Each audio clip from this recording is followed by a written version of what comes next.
నూలు నూలులో శతాబ్దాల గౌరవం, పట్టు పరంపరకు ప్రతీక, సంప్రదాయానికి శాశ్వత చిరునామా సఖీ.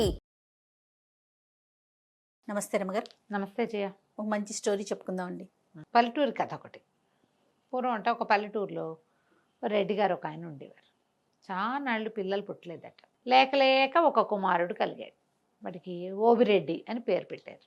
అయితే ఈ ఓబిరెడ్డికి పెద్ద చదువు రాల, పైగా లేక లేక పుట్టడంతో పిచ్చి గారాబంట, అమిత గారాబం.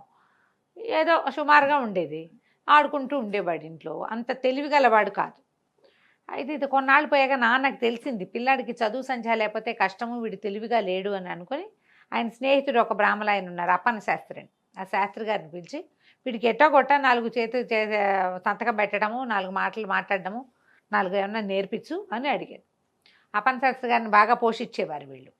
ఆయన రోజు అది చెప్పి ఇది చెప్పి చెప్పడానికి చాలా ట్రై చేసి విరక్తి పెట్టి ఊరుకున్నాడు. ఆయన ఏం నేర్పించాడు? సుమతి శతకం పద్యాలన్నీ వల్లి వేయించి నోటికి చెప్పాడు. సంతకం పెట్టడం నేర్పించాడు. ఇప్పుడు నీకు ఇలన్నీ సాంగంగా చక్కగా నేర్చుకుంటే క్రమంగా ఎవడి సంతకం వాడు పెట్టేటప్పుడు వాడి తలకు సిగ్నేచర్ థింగ్ ఒకటి ఉంటుంది అందులో. నేనే నీకు జయలక్ష్మి పేరు రాయడం నేర్పించాను అనుకో, నీకు అవి రావాలని ఇంతంత రాసి పెడతా కదా, అంతేనా? అంతేగా. పెద్ద పెద్ద అక్షరాల్లో దిద్ది వాడికి పెద్ద పెద్ద అక్షరాల్లో సంతకం పెట్టడం మాత్రం వచ్చింది. ఈ అప్పన్న గారికి కూడా విసుగు పుట్టింది. వీడు మతిలేని పిల్లవాడు, వాడికే వస్తుందిలే, ఇవి వచ్చిన పద్యాలు చాలు, వాడి సంతకం పెట్టడం వచ్చింది, అదే చాలని వదిలిపారేశాడు. అలా నడిచేది. క్రమంగా ఏమైంది, కొంతకాలానికి తండ్రి గతించాడు. ఈ ఓబిరెడ్డికి చుట్టూతా స్నేహితులయ్యారు. వీళ్ళు వీర శివారెడ్డి, వెంకటరెడ్డి, అప్పన్నరెడ్డి, ఇట్లా ఒక 6-7 రెడ్లు తయారయ్యారు. వాళ్ళకి వీడు పిచ్చి వెధవని, అమాయకుడని తెలిసింది. వీళ్ళంతా ఏదో దూరపు చుట్టాలు. ఎంతసేపు ఇంటికి వచ్చి ఉండేవాళ్ళు, అవి ఇవి వండిచ్చేవాళ్ళు, అది వండిచ్చి ఇది వండిచ్చి అంటే వండిచ్చేవాళ్ళు. క్రమంగా ఇట్లా అయ్యాక వాడి దగ్గర డబ్బులు, ఇంట్లో ఉన్న డబ్బంతా తరిగిపోవటం మొదలుపెట్టింది. తండ్రి పొలాలు పుట్రలు తయారు చేసి పెట్టాడు కొడుకు కోసం. ఇంట్లో ఏదో ధనం, మెల్లిగా ఎవరైనా వస్తుంటే సరుకులు కావద్దు, పని వాళ్ళు పోయి సామాన్లు తెస్తారు, డబ్బులు ఇస్తాడు, మెల్లిగా డబ్బులు అయిపోవు. ఇక డబ్బంతా ఖర్చు అయిపోవటం మొదలుపెట్టింది.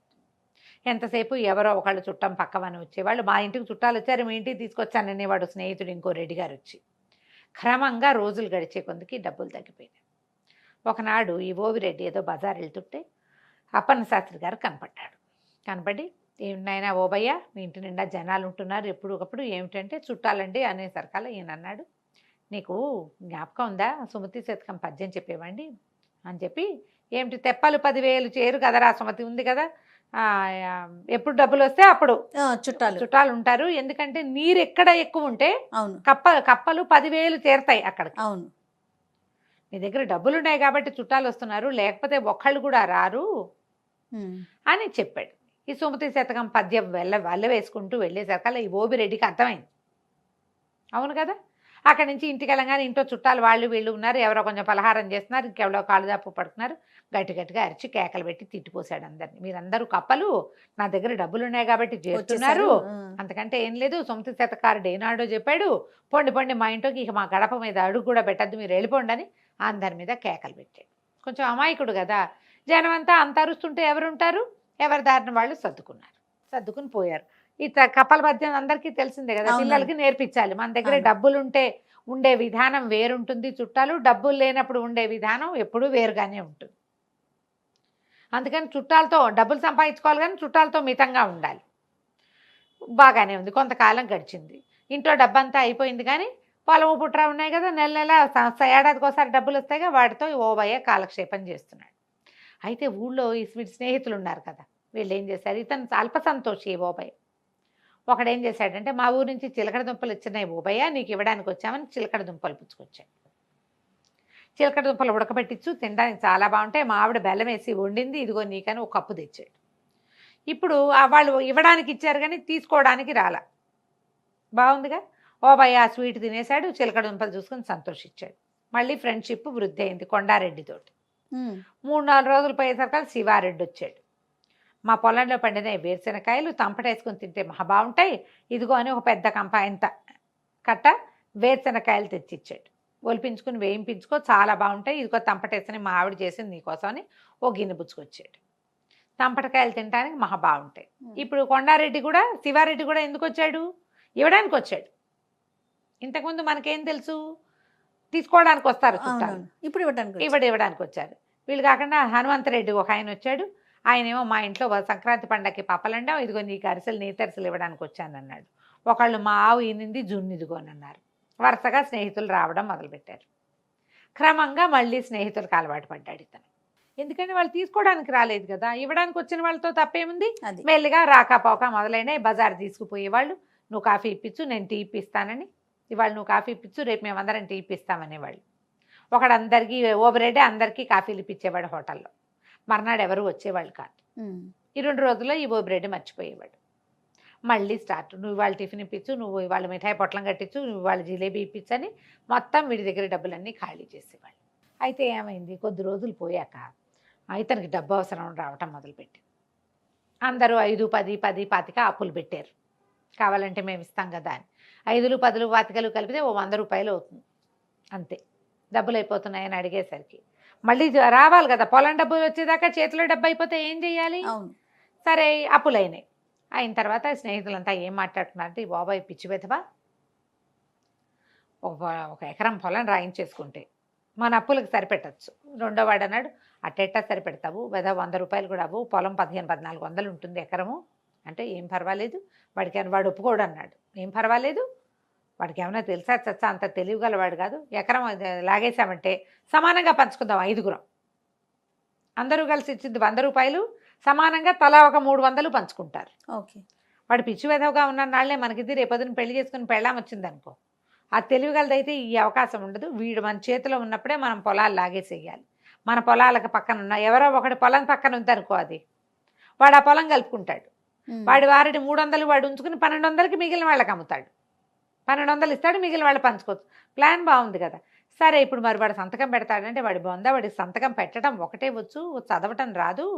చదవటం ఎట్టాడి చదవటం వచ్చు వాడికి, పెద్ద పెద్ద అక్షరాలు ఉంటే చదవగలుగుతాడు. ఆ పెదబాల శిక్షలో ఉన్నట్టు చేతిగడ్డ గొలుసుకట్టు రాతతోటి రాసుకొచ్చేస్తానని ఒకడు కొండారెడ్డి దస్తావేజు రెడీ చేసుకుని వచ్చాడు. అతని పొలం పక్కనే ఈ ఓబయ్య కూడా పొలం కూడా ఉంది. అతను కలుపుకుంటాడు ఆ పొలాన్ని. సరే చేతిగా గొలుసుకట్టు రాతతో దస్తావేజు రాసేసి చేత్తో పుచ్చుకొచ్చాడు. పుచ్చుకొచ్చాక వాళ్ళు వచ్చేసరికల్లా ఇతను 1 పద్యం చదువుకుంటాడు. ఏమిటది, మాటకు ప్రాణం సత్యం.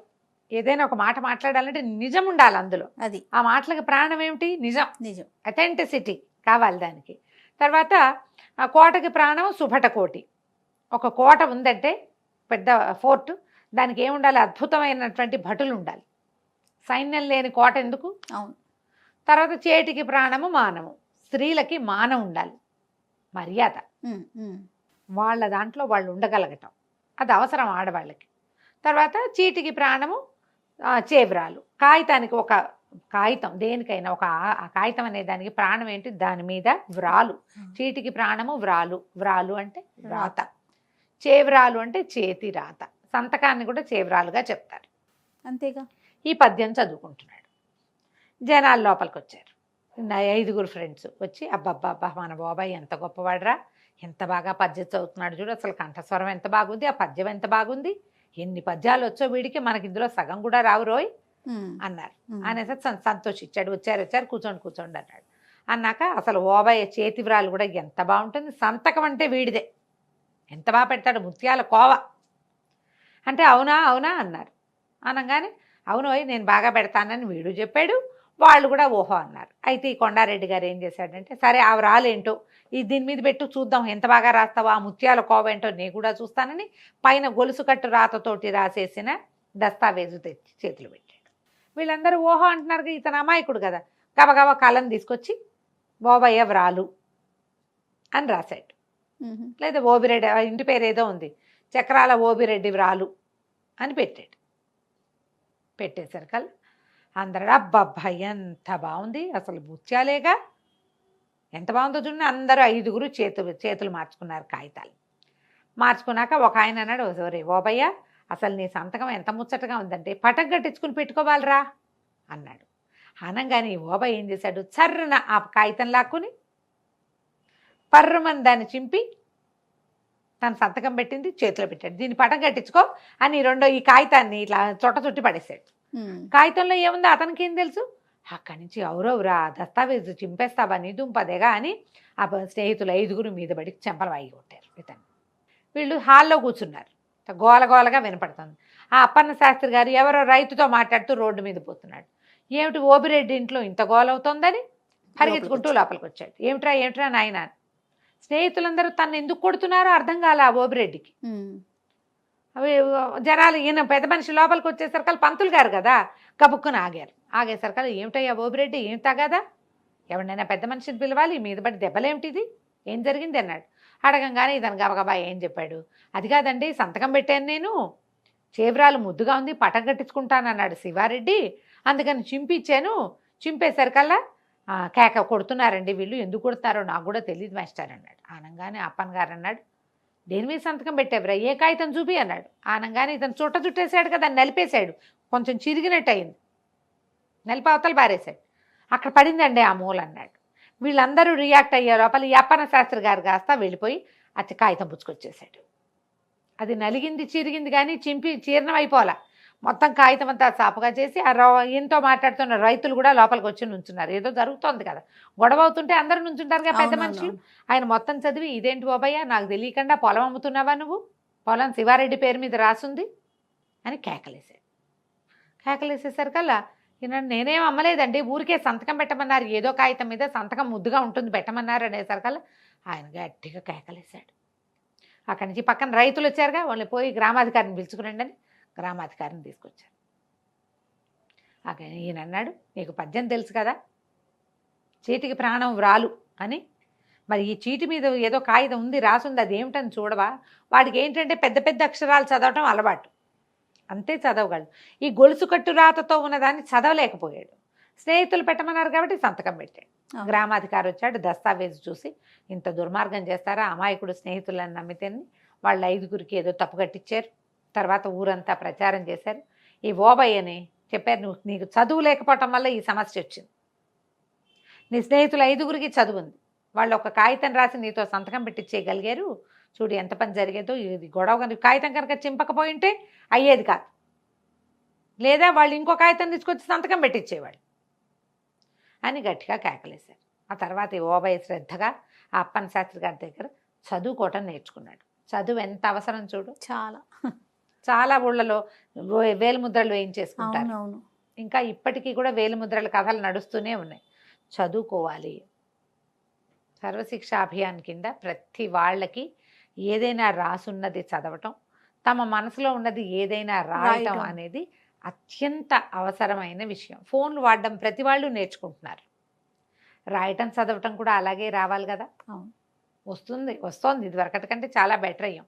ఇంకా కూడా చదువు చాలా అవసరం. ఏదైనా రాసి ఉన్నదాన్ని చదవకుండా ఎప్పుడూ సంతకాలు పెట్టకూడదు. ఇప్పటికీ కూడా పిచ్చి విధవలాగా జనాలు ఎవరో రాయించిన కాగితాల మీద సంతకాలు పెట్టేటాలు, ఈ ష్యూరిటీ ఉండటాలు, విషయం తెలుసుకోకుండా సాక్షి సంతకాలు పెట్టేటాలు, ఇలాంటివి ఇప్పటికీ జరుగుతూనే ఉన్నాయి. మేము చూడలేదు, పొరపాటును పెట్టామంటారు. అలా చూడడానికి కుదరదమ్మా. పాత కాలంలోనే ఎప్పుడో సుమతి శతకారుడు ఏనాడు చెప్పండి, చీటికి ప్రాణము వ్రాలు అని రాయబడి ఉన్నదే దాని యొక్క లైఫ్. దాన్ని గమనించి పనిచేయాలి. కథ కంచికి మనం ఇంటికి. నమస్తే. నమస్తే.